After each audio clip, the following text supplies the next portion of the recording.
Next presenter, he's a holder of a master's degree in political science and sociology from Germany, and he has experience for more than 10 years in urban transport. His topic will be light rail, miracle or waste of money. Ladies and gentlemen, let's all welcome Mr. Sebastian.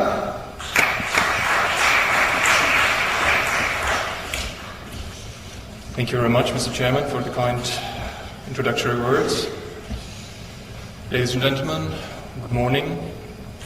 First of all, I would like to express my gratitude and my thanks to speak on this remarkable conference. And before I jump into the presentation, just a couple of words. Last week, UATP had its 59th World Congress and Exhibition in Dubai, and there many delegates from us had the opportunity to see the impressive metro system they have built from scratch, out of the sand, so to say, and it's really impressive. And on my flight to Kuwait, being a light rail guy, so not really a metro guy, I have to say, I did some background information, and it's really impressive what Kuwait has planned with 170 kilometers in the 4 lines. And what I personally find very, very daring is that you want to have 50% of the project being funded by going to the stock market. So good luck with that. UATP is supporting you strongly in that. But coming back to the topic, my presentation is going to deal with light rail, and I'm going to ask and try to answer the question, light rail, the panacea. Is it a solution for all? Is it a cure for our current problems concerning urban transport? Challenges and problems in urban transport.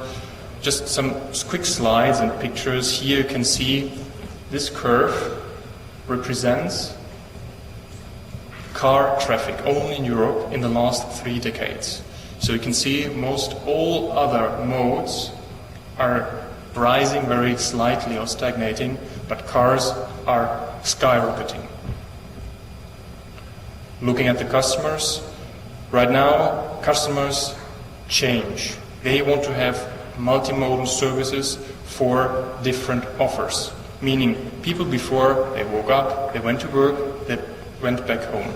Today, however, people change. They want to go shopping, they're going to work at home, they go to leisure and so on. So we, as the operators, we have to adapt to these new needs, diversifying needs, and we have to offer a perfect service.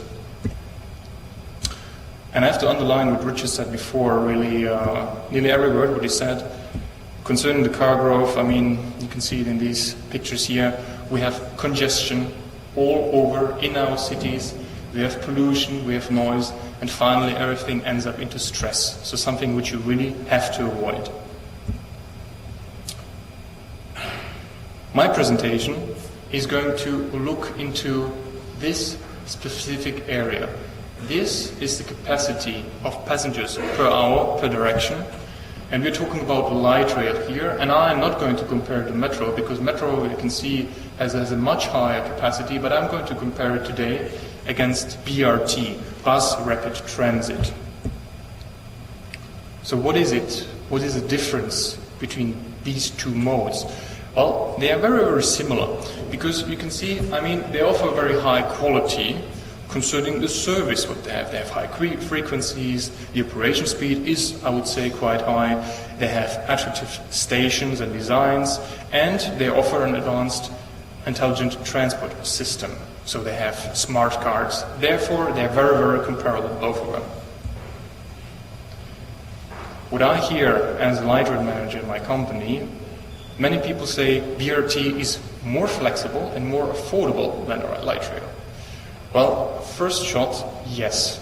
However, if you really want to compare them properly, then you have to have a multi-criteria analysis looking into these several factors. This is what I'm going to do with you today. Just quickly, one point after the other, and at the end I'm going to conclude.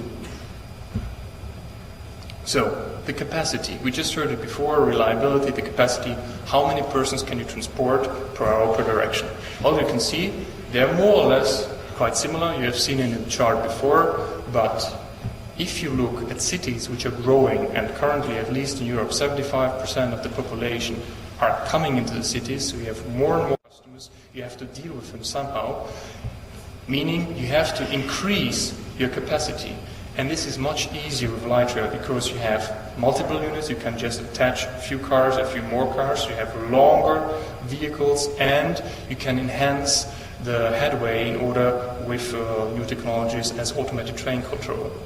So it's really crucial that you have to have a mode which allows to enhance your capacity, to accommodate the future needs of your city.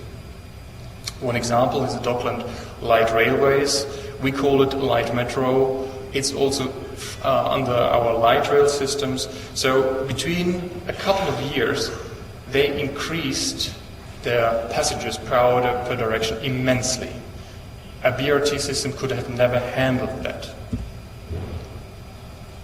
However, BRT offers a high capacity, but this is a picture from Dublin. They call it the quality bus corridor. If you look here, this is not congestion by cars, this is congestion by buses. So you have to always remember that you have the infrastructure and this is limited.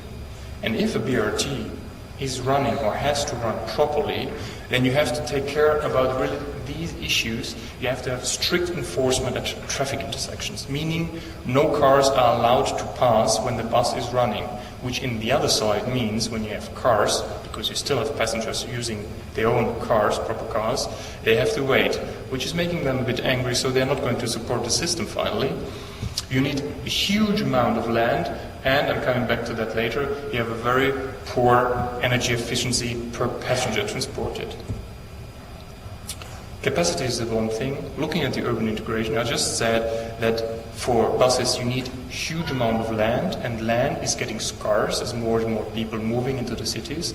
This means you can use this land much, much more proper, because in order not to waste it into huge stations and termini, you have to take into account geometry concerning the buses, the curvature and so on. So looking at the amount of passengers transported and also the energy efficiency, light rail is still much more capable of implementing land use. And concerning land use, we have seen that light rail itself is increasing the land value. So that means when you build stations or tracks next to an area where there is no light rail yet, they are rising in the value. So it's like an investment tool also for city planners in order to get some investment on the spot. Later on you're going to see an example, and we found out that there's a much, much better coexistence between the pedestrian and cyclist. So you can easily take bikes on many systems on board of light rail vehicles. However, this is quite tricky, if not impossible, with BRT. The example I told you is the Croydon Tramlink, also from UK.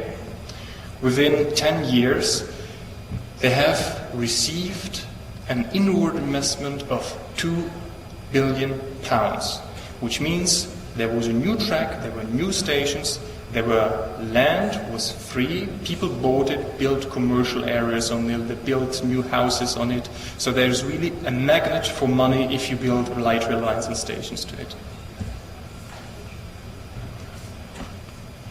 Well, it speaks for itself, I think, the picture.